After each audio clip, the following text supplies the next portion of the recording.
No, if you've used it once. Hey!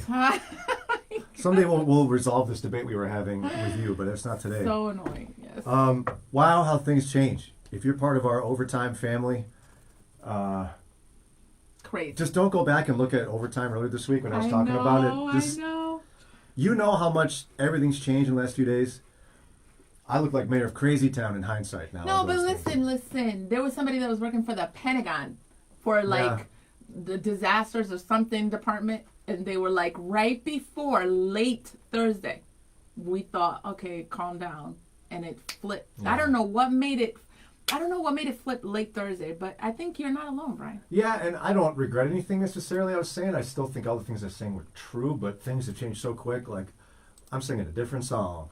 Yeah. So I'm even though it totally turns my wife and my world upside down with our 5 kids, I feel really good about the decision the governor made in Ohio to cancel schools for 3 weeks. Yeah. Because, again, that article I told you about yesterday from Vox about how quarantines and cancellations save lives, it was a world shifter for me. I was like, oh, I get this now. Yeah. I'm all in favor of it. Oh, yeah. Plus, I'm an introvert and I like staying home. Yeah, but now you got a lot of company. No, I'm not home alone. So I think more than anything today, we've spent the morning talking about various things we've been considering about coronavirus. I got lots of stuff I can say, but how is this impacting your family? Yeah. I want to, you who are with us saying overtime, what's happening in your life and your family? Is your kids, obviously your kids' school is canceled. How are you caring for them next week? Did you go to the grocery store? Is your family stressed out? We got in arguments in my family yesterday because we're anxious about all the upheaval in our schedule. Yeah. What is going on in your lives? Hi, Sheila, Mike, Rob is in, Jennifer, Dr. Jennifer, Miss Anita, good morning. First Lady Anita. We do that to First Ladies? I don't know, I do. Mike says it's been a long and tough week for you all. Yeah, what a weird week it's been. Yeah, it has been. I could have never predicted we'd be like this follow-up Friday. Even 3 days ago, I never would have imagined we'd spend the whole morning on coronavirus, but it was the right call. Yeah. You know? And we asked that several times, should we talk about it? Because it just felt like that's all we were talking about, but it was hard not to because that's all everybody's been talking about all weekend. So it's pretty much people's realities. But can you share a little bit about, you said you guys were arguing in your home? Yeah, one of the transparent things in my family is, okay, so you know how it all played out yesterday, and there was this cascade of events in a period of, I felt like it was maybe an hour or two, where NBA is canceled, NCAA is canceled, school got shut down for 3 weeks. It boom, boom, boom, boom, boom, boom. It starts all coming out like crazy. And I think I underestimated how those changes, only one of which affects me personally, would cause anxiety in my life and my family's life. Sarah and I are prone to anxiety. We've talked openly about this before, but just for us, in a short period of time, Sarah discovered she'll work from home today, maybe more next week. And when you're anxious, that's a change in routine that's hard to even deal with. Our 5 kids are going to be home for 3 weeks. The middle school play has consumed our life. I got 2 kids in the middle school play that's scheduled for next weekend. They've been working so hard on this. We've been making props. Stressed out, driving around. Canceled. Changed. Grandparents are coming in town. We got to call them and say, cancel your plans. It's not happening. Band concerts canceled. I got a kid who's supposed to go to Disney in April. Are they going? I don't know. Do I get my money back? I don't know. Yeah. All this stuff comes together. And what happens throughout the day? Arguments between siblings. Arguments between Sarah and me. All for no better reason. I should have known better, but it was because of anxiety. Yeah. Even though I'm not nervous that I'm going to die from coronavirus, nobody in my immediate family fits any of the high-risk categories for this disease. Yeah. The changes in my life are causing conflict, and you were talking about seeing past it, right? Yeah, it's difficult because a lot of the way that people manifest their own anxiety doesn't look like it. It looks like anger. It looks like control. And so, though Len doesn't struggle with anxiety per se, we all get anxious. I get anxious. There's moments I have where I get anxious. And he gets what looks like controlling. And I have to remember that it's really a man asking, like wondering, how are my kids going to eat it's in not the personal. next 3 weeks? It's not personal. He's not trying to be mean to you. So we homeschool, so we're good, but it's like, oh my gosh, everybody's taking everything in the grocery store. Like, what are we going to do? You know, like, well, and so things look fine. I know it's just toilet paper now, but eventually he's just worried. And so we just have to remember to trust each other's hearts. Jennifer says, us too, Brian, my daughter's first lead in a play, and it's postponed, canceled, all the hard work that goes into these.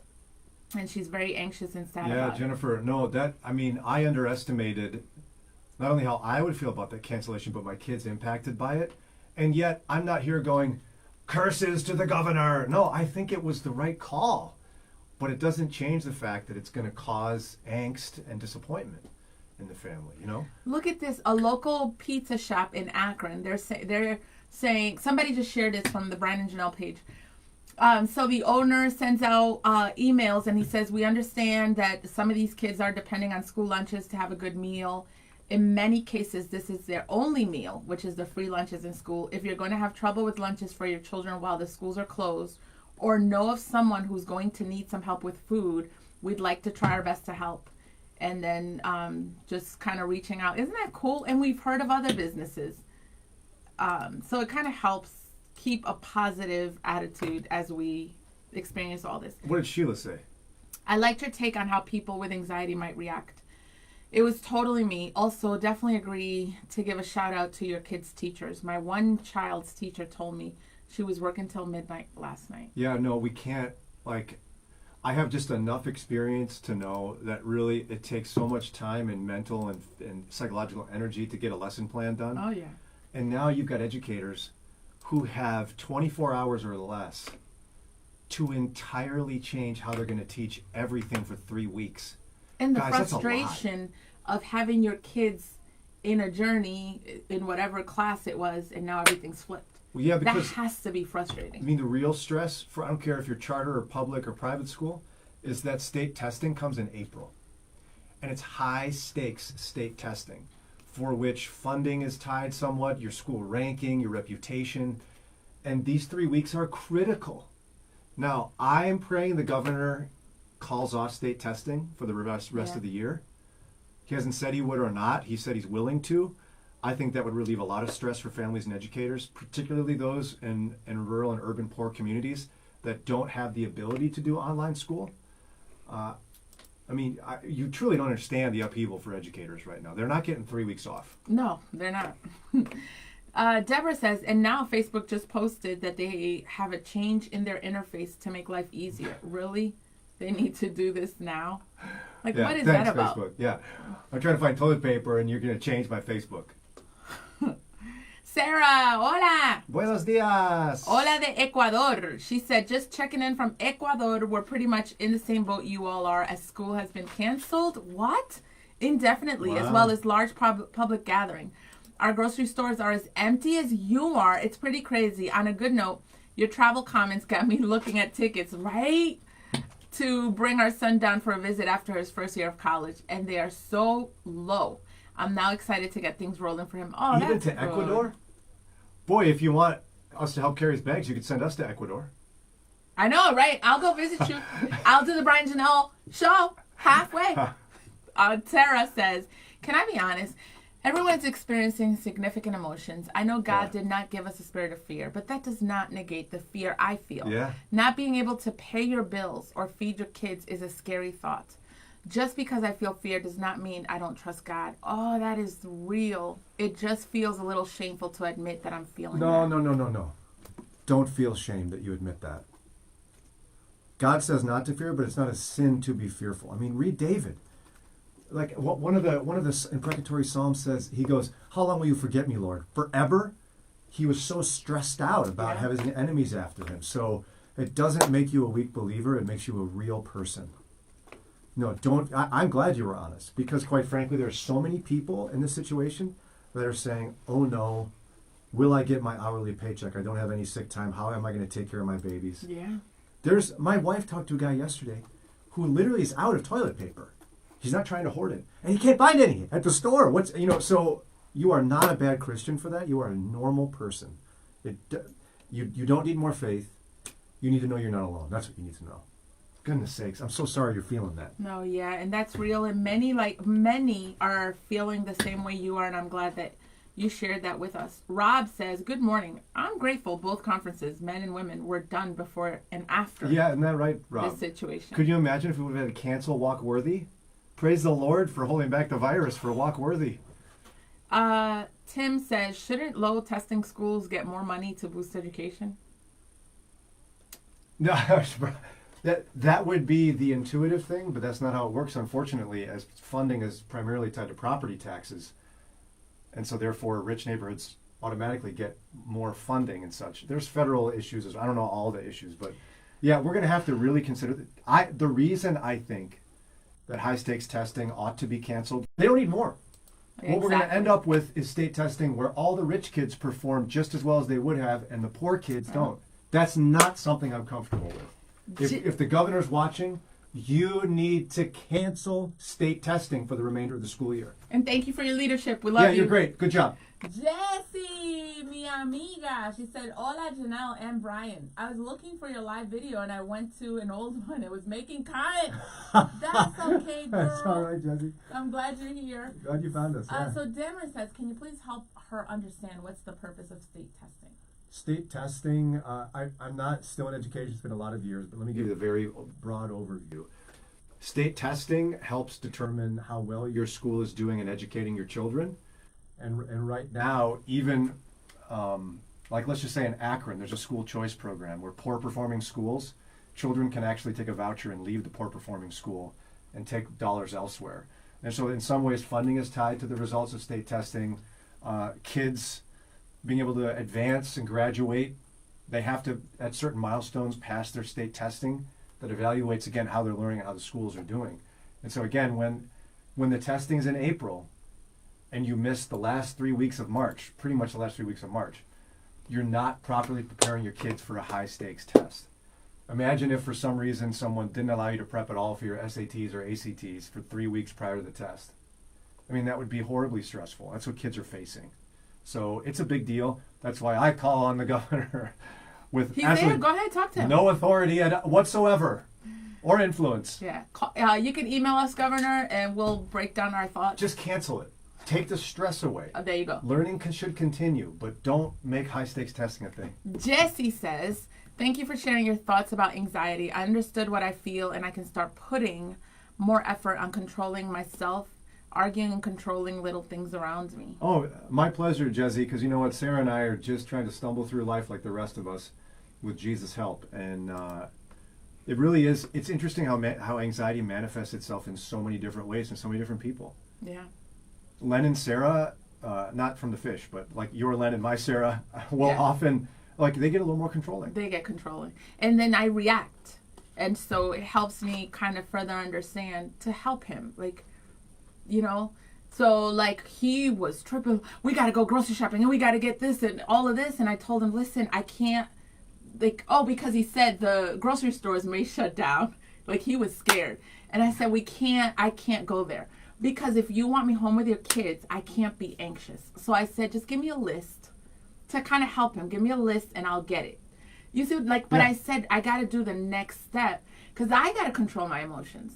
My kids got to look at me. That's what remember being a little kid and you kind of like feel things are going crazy and then you look at your mom and I did that. And based on her face, you're like, okay, we're good. He needs me to have that face like we're good. So we're trying to work it out together, but as a couple, I'm telling him, I know you're anxious. I want to help you, but you gotta help me stay calm. But see, you know what's interesting is that a lot of people wouldn't even recognize, like you did, that the controlling behavior is coming out of anxiety because of his flip schedule or his stress at work. Yeah. I'm glad you can acknowledge it, and I love your response too, because what you did is you didn't dismiss it. Right. You said, okay, we can't get caught up in this, but I understand why you're anxious, and let's make a list and get this cared for. Yeah. If you're dismissive, you're going to make him more anxious. Yeah, and it's out of a good place. I'm imagining how helpless he feels being at work all day and wondering what happens if the kids need food. Like, he can't put his hands on it. You know, he probably feels a form of helplessness. Well, and then see, for me, I tend to get more hyperbolic and sarcastic and goofy when I'm anxious. Probably drives Sarah nuts. Does it? Yes, because think about the toxic environment that creates where she's feeling anxious and is feeling like she's losing control, and I'm like just throwing in jokes. I mean, how does that help anybody? But you've probably grown because you guys have figured out how to work together. We're much more. It's not that we stopped arguing in those situations, because we had an argument about it last night about other things. But what it is we can actually we're more quickly recognizing the cause. Yeah. Or it wasn't an all-night argument. It was just like an hour, and then we were able to go, okay, I think I see what's going on here. Yeah. Tim says, why not order from a store that does online ordering and pick it up outside? Sure. Tim, that's actually working really well. I thought they would have canceled it, but I ordered from Whole Foods yesterday. It was on time. It's not new for you? I ordered from Costco because Len's like, we need big stuff of rice. And I thought they would have ended it or paused it. No. Because part of me is like, why are y'all going in the building? I tell you what, order? This is the time to be in the grocery business. They are making some money. Mm-hmm. They're not going to slow it down. Meredith, my husband is a truck driver and not home all week, so it's just me. But I feel that I'm good with no matter what. My husband and I talk about what each of us need, and then we can pray for each other, even from a distance. Yeah, no, you got to keep that That's communication going. Well, and some of us struggle with that, Meredith, even when we live with our spouse all week, when they're not driving around. So it's a good example. Ira says, everyone stop complaining. We have been through worse things before, and we survived them all. We survived the pandemic of the Spanish flu, 1918. Yeah, Janelle remembers that one. The bombing at Pearl Harbor, 1940. Right, Janelle? I remember all of this. Terror attacks at 9/11. Just do what you have to do and do less complaining and man up. If God and faith, nothing is impossible. That's right. With God and faith, nothing is impossible. That's right, Ira. Yeah. Amen. Roseanne says, Brian, I think that humor is a go-to for many of us. And I think it does tend to really not help with anxiety, or help with anxiety for some people. Never mind the fact that we should laugh through most of life's chaos. It doesn't mean we don't take it seriously. It just means there's no point in sobbing. You may as well just be laughing it. At least it releases the right kind of hormones in your body. Yeah, and that's the way I would agree with you on that too. I just have to get better about recognizing that if I react to anxiety with sarcasm and jokes more intensely, like, I have to understand not everybody's ready for that. No, yeah, it's true. It's so true. Poor Sarah. Sheila says, thankful to be a stay-at-home mom who doesn't need to stress about childcare for 3 weeks. My anxiety will just take over because of the giant schedule upheaval. Yeah. I've never heard that control issues and being overly scheduled could be tied to my anxiety. It's totally tied to it. No, when you really Sarah and I have been on an awkward journey of really doing some self-examination about our anxiety. Yeah. And I think, obviously you brought it up already, so I can say too, with Len, his anxiety, because for some people, how do you maintain your anxiety? High levels of control. You don't have to be anxious because you know what's going to happen, when it's going to happen. You have your routine. Like, oftentimes anxious people have really regimented routines. I'm one of them. Sarah's one of them. And think about how just the shift in routine can cause the anxiety. And I know a lot of what increases his anxiety is losing control. Yeah. Or realizing you can't control the situation. That just control, not so much having it, but not having it or not being able to get control causes anxiety. It's really... it took me years. I didn't even realize that. We're just figuring it out. Yeah. We're just figuring it out. But anxiety, see, people think of anxiety in like the cinematic sense where that person's having an attack, give them a brown paper bag and have them breathe into it. Yeah, that's so true. But anxiety manifests itself in, honestly, you're anxious, you start snapping at people. You had a rough day at work and you're snapping at everybody at the house. It's because you're anxious. You're wound up. You're frustrated. Yeah. You're feeling an emotion that's spilling out in other ways. Roseanne, this is me when I listen to or watch Brian and Janelle. Oh, Meredith, the truck industry, I learned a long time ago, is so unpredictable right now. He hauls equipment, so he has been steady. We found the smaller companies are stronger for their employees. Try treat us good and keep him busy. I'm praying for you and your family. Yeah, I've got a friend who almost a family member who just went into that business and really loves it. Just a fun story. Well, it's not even fun. But my dad, toward the last couple years of his life, that was his dream. Because he was a mechanic all his life since he was 12. Like, working since he was 12. And so he went and he went to, like, Iowa to take the test and took the classes, took the test. And he was one of those, like, big truckers that would go across the country. But he always, when I was growing up, would take us on long trips. Like, he liked driving. He liked it, yeah. So it was like a dream come true for him. And he would always, like, call and talk about the sunrise or sunset in different states. And we got to see his truck one time, which you usually never get to walk in these trucks. Dude, it's like an apartment in there. Oh, and they get to just, nice. like, leave it on and be sleeping. And then there's showers and stuff. He was living... Like, if you like it, it's pretty cool. Yeah, it is. It is really, really cool. Melody's with us. Did you see her note? Melody says, I'm joining late. That's fine. But we just have to trust the Lord. He's in control. The whole world is really in God's hands. It reminds me of what Janelle said on the radio earlier. We have to know that everything will be okay. God is not surprised. I just think this virus reminds us to do what we should be doing. Wash hands, clean surfaces, be responsible about who you touch if you know they're sick. Most of all, trust our more than capable God. Praying for all. Amen. Great words, Melody. And by the way, before I forget too, these are the kind of discussions, positive things we've got to click share on Facebook. Not in a self-serving way, but if you share this discussion, Lord willing, it's going to help spread truth and peace and biblical thinking, not like pandemonium and panic. Yes. Just hit share. You can share this video right now. Meredith says, I used to love going on the road with him. Oh, that'd be fun. Super fun.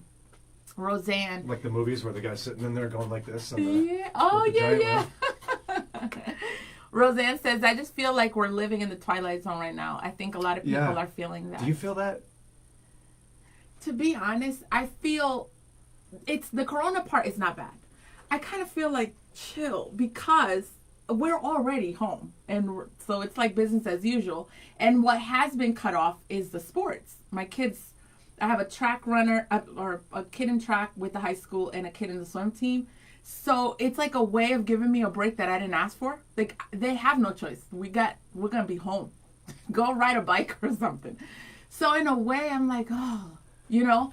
Now the whole grocery store stuff, I just went, so I know this isn't all good stuff. Like, we went and the kids were doing homework in the van because I wanted to go check on Len's mom because she, you know, so there's that dynamic, making sure everybody's fine. But I'm like, cool, man. No, it feels all surreal extracurricular is cool. Yeah, how do you feel? Well, first of all, good morning to First Lady D'Angela Tanks. What's up? She Always good to have we got two First Ladies with us today. Yes. Somebody's going to come in here and smack me in the back of the head. No, yesterday and this morning, I feel a bit like I'm in an episode of The Twilight Zone. What part of this? Is it the childcare part? There's just it's the surreal nature of what we're going through. One of my kids said something like, man, this whole thing just doesn't feel real. Like my son asked yesterday, when's the last time something like this happened? And Sarah and I almost in unison turned and said, that'd be never. The idea of the governor calling off school for 3 weeks is unprecedented. The way, oh God, I'm sorry, I interrupted you. Well, no, but it's so that in and of itself is a bit surreal. Yes, yeah. The way that we're, like the atmosphere around stores. Yes, that is true. I remember after 9/11 it almost feels like end times. Yes. That there was this surreal feeling. I can't believe this is happening. Yes. What's happening? My sister and I were talking about this, and she's like, oh my gosh, the surreal part that we were talking about. So I thought it was on a personal level. But yes, when I see the way things are changing by hour, she said it's so humbling to see how a microorganism will put a nation to its knees. Like we were talking about Italy.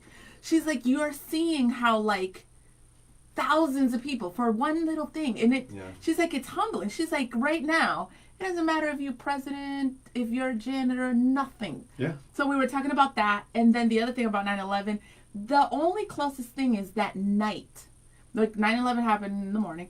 Yeah, and that nighttime, the streets were empty. Remember? Yes. And like listening, we went to a gas station, and I remember listening to the president, and how at that moment it didn't matter, Democrat, Republican, nothing mattered.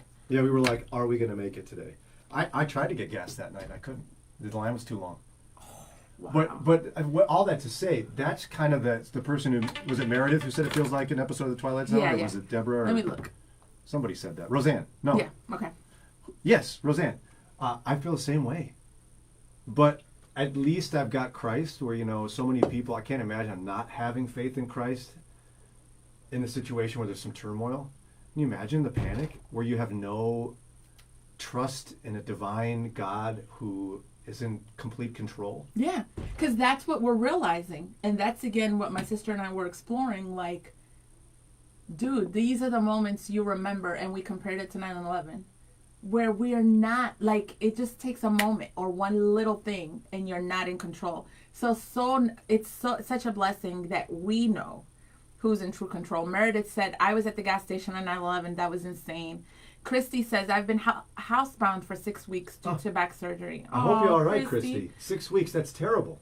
So this is a continuation. I do feel bad for the kids and families and events like plays and sports. Yeah, the play one is, you guys, no joke, my 2 kids, first time being in a play. They're both so excited. They've been working so hard. It's scheduled for next weekend, and it was canceled yesterday. And listen, I've had kids in everything. But of all the things my kids have done, I have one in particular, but a few kids that have done plays.